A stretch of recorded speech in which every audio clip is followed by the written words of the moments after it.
Hello, welcome back. Or if you're new here, hi, my name is Brianna, and on this channel we talk about parenting, motherhood, confidence, hi, and everything in between. Hello, can you move? Thank you. Lay down. Today we are going to be talking about the 5 things that I wish I knew before becoming a mom of 2.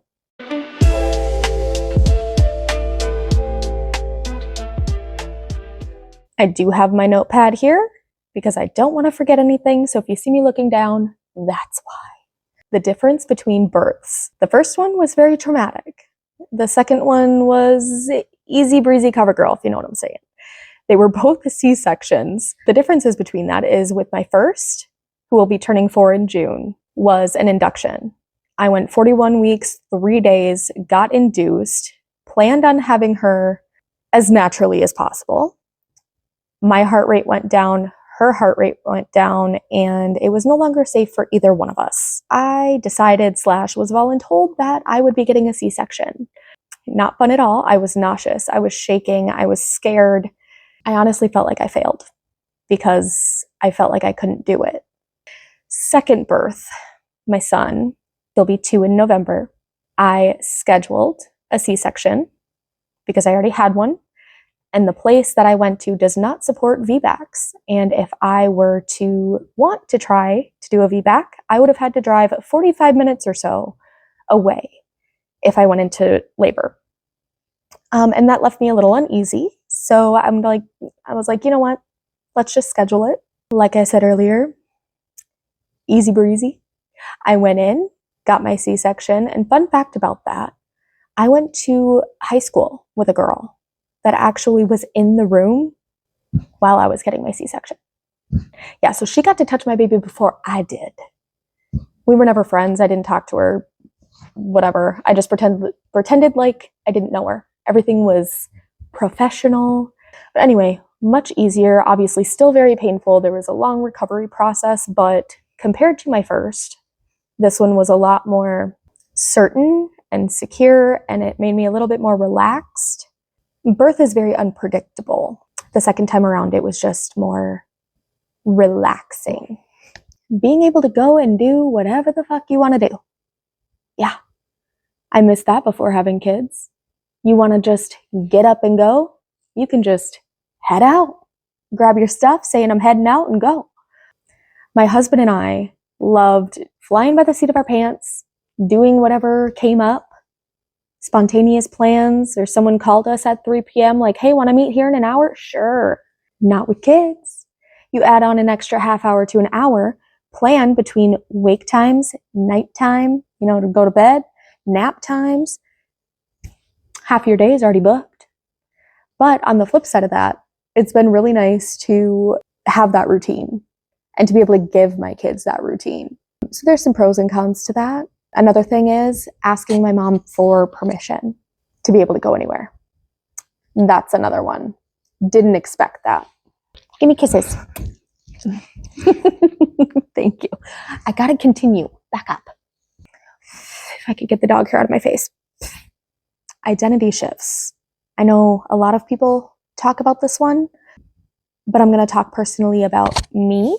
So before I was a parent, I was very much don't give a fuck energy. People could say what they want, do what they wanted. I was so laid back. I just went with the flow with anything and everything. As soon as I became a parent, I was like, we are paying attention to wake windows. We need to be home for nap time. We need to be home for bedtime. We can't just fly out willy-nilly. That is something that really changed in me. I was like, all right, time to settle down a little bit. Which I know a lot of people do as parents. Some people don't, though. Some people don't. Another thing is, I was not afraid to tell my mother to go F herself. If I didn't agree with something or she gave an opinion and I didn't want to do it or I didn't agree with it, I would just say, absolutely not. Also with other family members, friends, if they decided to give their opinion, no. If I ask for it, that's a different story. Like, hey, what do you think about this? Like, what do you think this could be? What do you think I should do? Do you have any ideas? That's different. if you unsolicited give me advice that I didn't ask for. Also, one more thing to add on top of that, if my husband and I had set a boundary and you crossed it, out of here. Out. These are our kids. You had your turn. You had your turn. Now this one, number 4, is a little bit hard for me personally, and that is the relationship with my first baby when I had my second baby. When I had my son, I was trying to include Evelyn in everything, with helping and spending time with her and doing everything that I could to make sure that she didn't feel like an outlier or like she didn't feel included. And after a while, she had started going through this phase of, no, I just want daddy in my room for bedtime. No, I don't want you to take me out of the car. No, I don't want you to do XYZ. I want daddy, which I haven't seen a lot of people talk about on here. I always feel like the narrative is mommy, mommy, mommy, 24/7, 365 days a year. And that, for a while, was not the case for me. It hurt. It was hard. And somehow, some way, that phase has kind of balanced itself out. There would be nights where I would leave her bedroom. I would just say a quick goodnight and then leave, and I would go cry. Or when she would say, I don't love you, I only love daddy, I would get very hurt. And in the back of my mind, I know, like, she's 3. But it still didn't hurt any less. She got really mean and angry for a little while about anything that I would ask her to do, whether it be some sort of task or even if she just wanted to play a game. She would flip out, say, no, I don't want to talk to you. I don't want you by me. I don't love you. You're not my friend. And it even got to a point where she had said, well, you're not my mommy anymore. And I created some distance after that for a while because I didn't feel like it was going anywhere. My husband reminded me at that point that she is 3 and you are her mom and you love her and you need to just keep showing up. So that is what I did. I continued to put in effort. I continued to try while also respecting her boundaries as much as possible, but still being there. Our relationship at this point, like I said earlier, has now balanced out and it's gotten a lot better. I think she has kind of gone through that phase of what can I control? What can I not control? You know, how can I push your buttons? And I heard somewhere that kids will act out most with the parents where they know that they're loved, where the kid is loved no matter what, unconditionally. And so I tried to reason with myself, like, oh, this is why she's doing it. I don't know. But like I said, relationship is much better now. We spend a lot of time together. We play games. She's not saying those things to me anymore.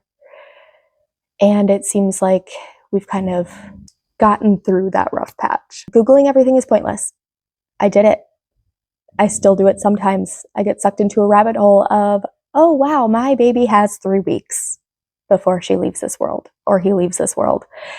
And that's just not the case. I've learned since having my second baby that there are certain symptoms and signs for certain illnesses or certain things, whether it be a cold, flu, ear infection, teething. You just kind of pick up on these things. So this is just a quick tip for anybody that is becoming a new mom. It's good to educate yourself, but don't get sucked in so far that you go down a spiral. We don't want any of you spiraling, okay? You know, it really is true when people say that you won't know until you know. I didn't know what life was going to bring with a second baby, but it is honestly so beautiful.